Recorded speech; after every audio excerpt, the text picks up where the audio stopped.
नमस्कार सभी भाई बहनों का मेरे चैनल में स्वागत है। मैं अशोक जरोठी।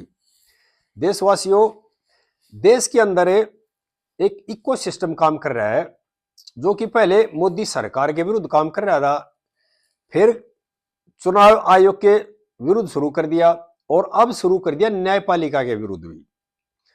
और देश के जो कई रिटायर्ड जज है ना, वे रोहिंग्या प्रेम में इतने डूब गए, उन्होंने बेशर्मी की सारी हदें पार कर दी और न्यायपालिका के काम में सीधा दखल देना शुरू कर दिया। जो कि पहले वे देश की न्यायपालिका के हिस्सा थे, रिटायर होने के बाद रोहिंग्या प्रेम इतना बढ़ गया कि न्यायपालिका में सीधा दखल देने लग गए और सीजीआई के खिलाफ एक पत्र लिख दिया।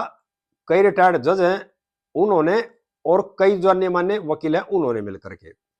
सभी भाइयों से प्रार्थना है इस वीडियो को आखिर तक देखें, ज्यादा से ज्यादा भाइयों को शेयर करें और जिस भाई ने चैनल सब्सक्राइब नहीं कर रखा मेरे चैनल को सब्सक्राइब भी कर ले।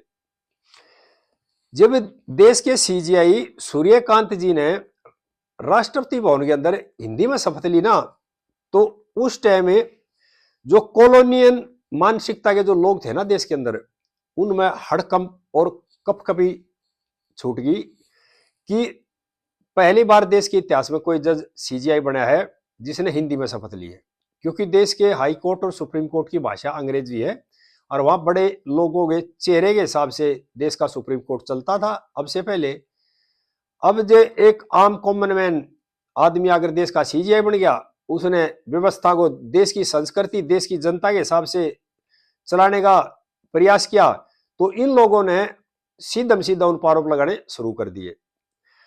और देखो, जो लोग खुद इस कुर्सी पे बैठ के गए हैं, जिन्होंने बड़े बड़े फैसले किए हैं अपने टाइम में, वे लोग इसी व्यवस्था पे सीधा आरोप लगा रहे हैं और सीधा खुला पत्र लिख रहे हैं। ये सोचने का विषय है, क्योंकि सुप्रीम कोर्ट और हाई कोर्ट का जो मामले जाते हैं ना, जो नए व्यवस्था बनाई है, उसमें ऑर्डर पे लिखा था सुप्रीम कोर्ट या हाई कोर्ट, जजों के नाम नहीं खोले जाते। लेकिन इन्होंने क्या कर दिया, इन्होंने जो फैसले दिए थे उनमें इनके नाम नहीं है। फैसला होता सुप्रीम कोर्ट की तरफ से, हाई कोर्ट की तरफ से। अब जो सीजीआई बने हैं उसके खिलाफ सीधा इन्होंने आरोप लगाने शुरू कर दिए देश के पूर्व न्यायाधीशों ने। ये देश की जनता ने सोचने की जरूरत है कि जो देश का आम आदमी आम गांव में पैदा होकर मेहनत करके एक आदमी इस पद तक जाता था, उसके खिलाफ कितने विरोधी खड़े हो जाते हैं। क्योंकि पहले जो लोग बैठते थे ना सुप्रीम कोर्ट में, हाई कोर्ट में जो जज बनते थे, वो एक मानसिकता होती थी, जो अंग्रेजों की मानसिकता थी, कॉलोनियल मानसिकता के लोग थे, वही सुप्रीम कोर्ट के मालिक होते थे और उनके हिसाब से सुप्रीम कोर्ट चलता था। किसी तरह की कोई सीनियरिटी जूनियरिटी कोई लिस्ट नहीं बनती थी, आदमी का चेहरा देखा जाता था और केसों की सुनवाई होती थी। और गिने चुने जो वकील थे वही बड़ी बड़ी फीस लेते थे, जो जूनियर वकील थे उनका नंबर भी नहीं पड़ता था।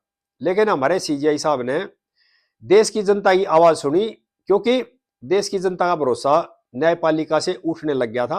उस भरोसे को कायम करने के लिए हमारे सीजीआई साहब ने इस व्यवस्था को बदलना चाहा और जैसे इस व्यवस्था को बदलने का इन्होंने प्रयास किया, तो इनके ऊपर सीधे आरोप लगाने शुरू कर दिए इन रिटायर्ड जजों ने, कईयों ने और कई बड़े बड़े वकीलों ने। क्योंकि सीजीआई साहब ने अब ये कर दिया भी, जो कोर्ट में जो लिस्टिंग हुई ना, जो मेंशन हुई केसों की, वो भी संविधान के मुताबिक, कानून के मुताबिक होगी, नियम के मुताबिक होगी। चेहरा देख करके सुप्रीम कोर्ट में काम नहीं होगा।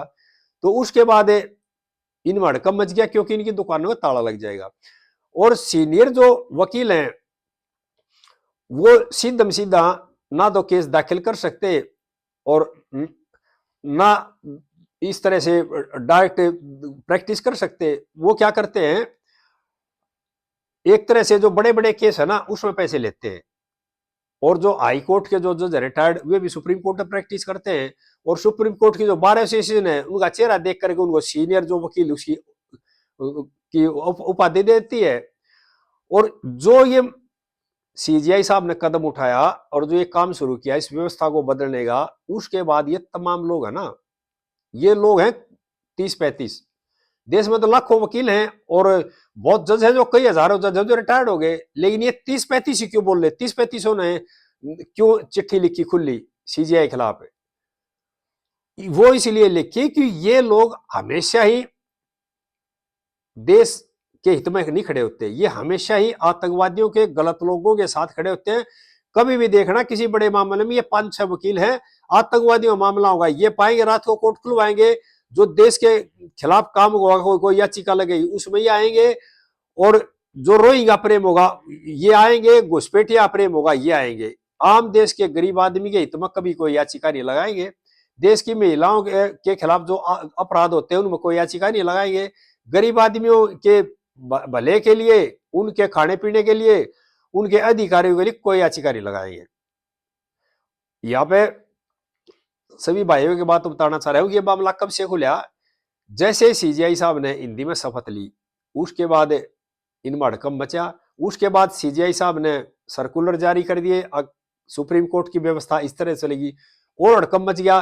फिर ये रोहिंग्या जो प्रेमी थे ना, ये याचिका सुप्रीम कोर्ट में लगी, उसमें आए तो सुप्रीम कोर्ट में जो सीजीआई साहब की बेंच थी और बागची जी की बेंच थी, उन्होंने जब इन्होंने जरा करनी शुरू की, उनको अधिकार मानने शुरू किए, तो उनको बता दिया भी देश के गरीबों के बारे में सोचो, रोहिंग्या से इतना प्रेम क्यों कर रहे हो?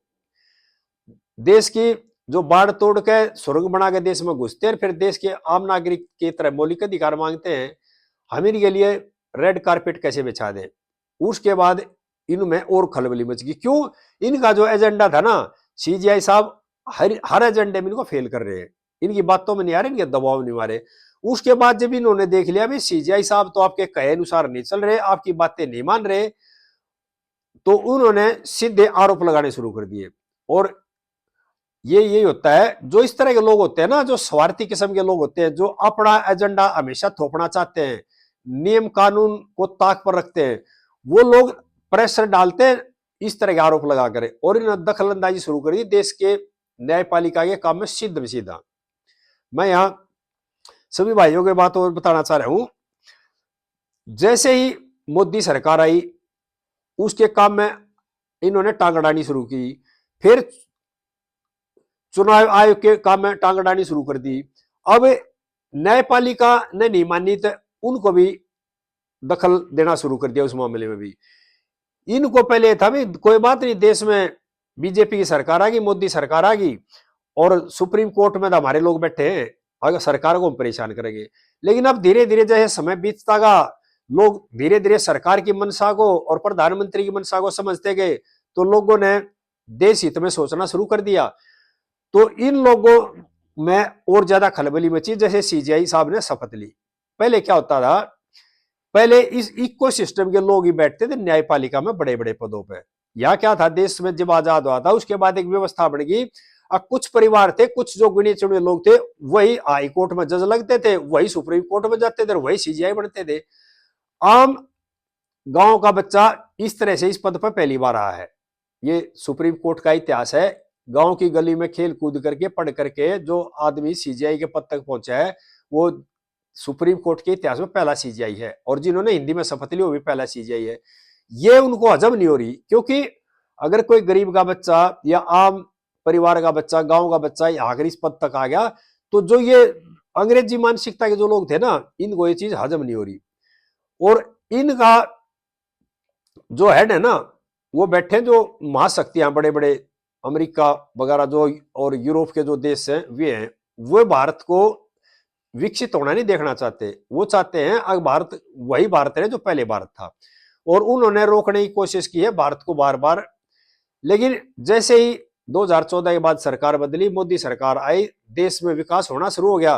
उन्होंने बदनाम किया हर चीज को लेकर के, लेकिन देश की जनता नहीं भड़की, देश की जनता ने साथ दिया सरकार का, देश की जनता ने साथ दिया इलेक्शन कमीशन का, इनकी झूठी बातों में ना आई।